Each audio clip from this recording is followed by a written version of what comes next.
Perquè volem el carrer lliure de zones blaves i interessos privats, per omplir-lo de vida, perquè és un espai públic i amb una funció pública.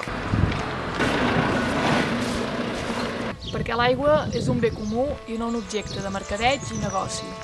Pensem que la seva gestió ha de ser pública, democràtica i amb criteris ecològics.